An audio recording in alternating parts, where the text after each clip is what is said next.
Le 9 juin prochain se joue un vote crucial, l'élection européenne, plus précisément l'élection des députés européens, des députés que vous allez élire pour 5 ans, donc qui siégeront au Parlement européen à Strasbourg. Mais qu'est-ce que c'est exactement ce Parlement européen? Alors, l'Union européenne est composée de 4 grandes institutions dont vous avez certainement déjà entendu parler, vous connaissez sans doute le nom. Alors, il y a d'abord le Conseil européen, qui est composé des chefs d'État et de gouvernement des pays membres.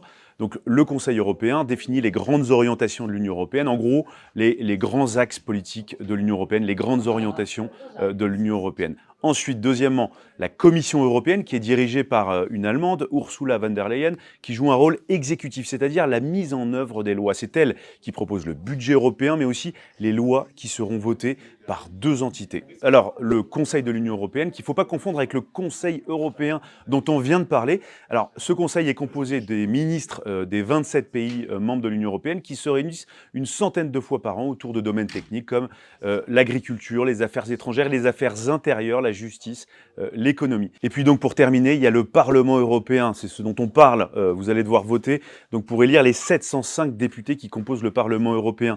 En juin prochain, le Parlement modifie, adopte ou rejette avec le Conseil de l'Union européenne les textes de loi, le budget proposé par la Commission européenne, et il a ce qu'on appelle un rôle de codécideur. Il a également un droit d'initiative législative qui lui permet de demander à la Commission de soumettre une proposition de loi. C'est la seule instance pour laquelle vous pouvez décider d'élire des députés. Alors, est-ce que vous êtes prêt à voter, vous ?